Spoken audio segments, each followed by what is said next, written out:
बिस्मिल्लाहिर्रहमानिर्रहीम। अस्सलाम वालेकुम। एक और नई वीडियो के साथ मैं हूं सैयद नसीम अकरम और आप देख रहे हैं मेरा यूट्यूब चैनल नसीम इलेक्ट्रिक। दोस्तों, आज की जो वीडियो है इसमें एक बार फिर मैं आपको बताऊंगा स्पार्क टेस्टर के बारे में। पहली जो मेरी वीडियो थी उसमें मैंने बताया था जो 9 kVA का स्पार्क टेस्टर है, ये वाला जो स्पार्क टेस्टर है ये 15 kV का स्पार्क टेस्टर है। तो इसको हम कैसे ऑपरेट करते हैं, बिल्कुल इसका सिंपल सा तरीका है।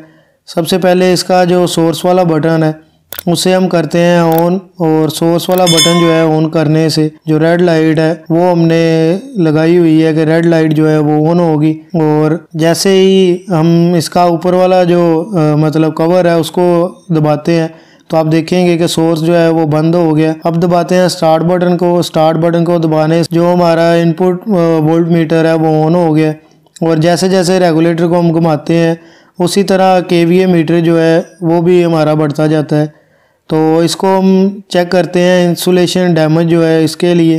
तो इसको मैं लगाता हूँ जो हमारा ऊपर वाला कवर है जहाँ से कि वायर गुजरेगी, कि जैसे ही हमने जो वायर है वो टच की है अंदर वाला जो इसका हिस्सा है उसके साथ, तो ऊपर वाली साइड पे जो येलो लाइट है वो जलना शुरू हो गई है, जो कि बताती है कि इंसुलेशन जो है वो डैमेज गुजरी है स्पार्क टेस्टर में से। ये वाला जो स्पार्क टेस्टर है ये कंपनी की डिमांड पे ही हमने किया है इसको तैयार, और उनकी डिमांड थी कि हम इसको जो है रीसेट हाथ की मदद से ही करें।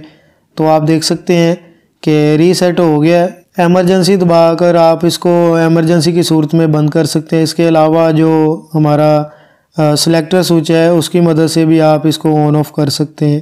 तो आज की वीडियो जो है वो यहीं तक थी। इजाज़त दीजिए, अल्लाह हाफिज़। मिलते हैं अपनी अगली वीडियो में।